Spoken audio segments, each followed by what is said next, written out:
here for the Terriers will be the Maryland transfer, Conor Calderone.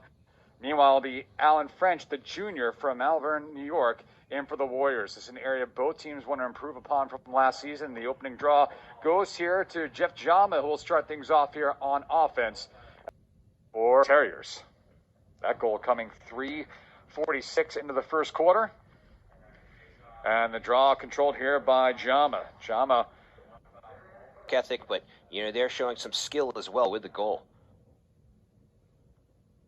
So this time they say infraction on the face-off by Calderone.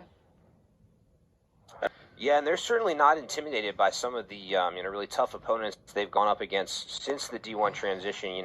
Obviously they made multiple national championship appearances at the D2 level. It was time for that move, new game. Indeed, we'll reset and get back to midfield. Last year, when these two teams faced off, it was a 15-12 win for the Terriers. But in that game, 2 4-goal leads for BU. And each time, Merrimack was able to battle back. They even for Merrimack. So we'll switch sides, as this time it is the Warriors seemingly have possession, but it pops free and still loses. It rolls towards the sideline. That's going to go to BU as it was touched last by the Warriors. Yeah, and Mike, you referenced Timmy Lay with what they did. So 1-for-1, the Terriers are while man up. And they have the lead as well. False start. It will be the Terriers who clear Garber's crease. And Jack Rooney made no mistake about it. Well, and, it's funny, with some of those perfect, passes and setups is nearly a quick response from the Terriers. Their biggest test thus far for BU. This is the first stretch that things have started to slip away from them. We'll see if they can bounce back here. Yeah, 3 straight goals here for the Warriors. As the ball swept free for Jama. And a shot that came in closer than a lot of the opportunities we've seen from BU recently. And this time the draw handled by Carl Sutter. You have to wonder if they talked about that at halftime, bouncing back. Then, Merrimack with the 2-goal lead heading into halftime, and BU quickly has bounced back.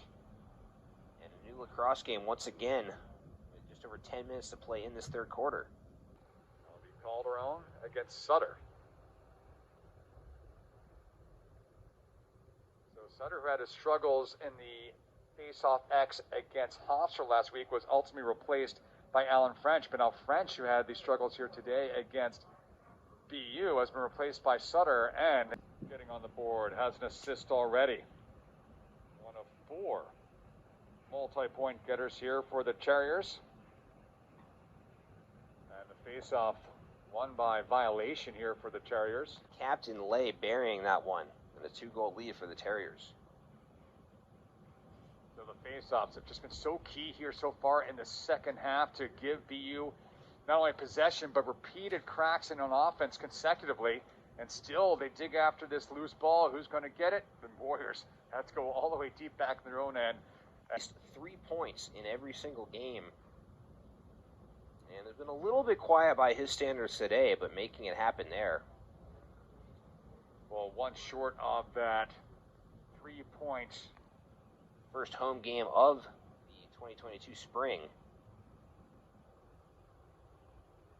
So D'Alto with 2 goals, as was last year, so it appears to be here this season as well. Calderone with another face-off one here for the Terriers. What a day call. Right-handed shot there of Rooney that time. Jack Rooney, we should say. They're all Rooney. Face-off violation will give possession here to the Terriers, trying to inch back in front. That one, they went back-to-back possessions, kind of pressing, trying to force shots. Went back to slowing things down, pacing themselves, setting up the right scoring opportunity for D'Alto, and coming through once again. Now at the face-off shot, save by Vogt again. Make that save number 20. Momentum, going here. I mean, as we talked about, they got up to such a quick 2-0 start in the first quarter. Merrimack was not rattled, so BU, they need to string together, multiple. And the goalie getting his team within one, and that's not just a goal that cuts the lead down to one. That is a goal that gives your team a boost. Oh, no question about it. And that penalty on Merrimack just a little earlier looking. Faceoff be won by the Terriers, and that will do it. So BU opens up its season with a 12-10 victory here over the Warriors.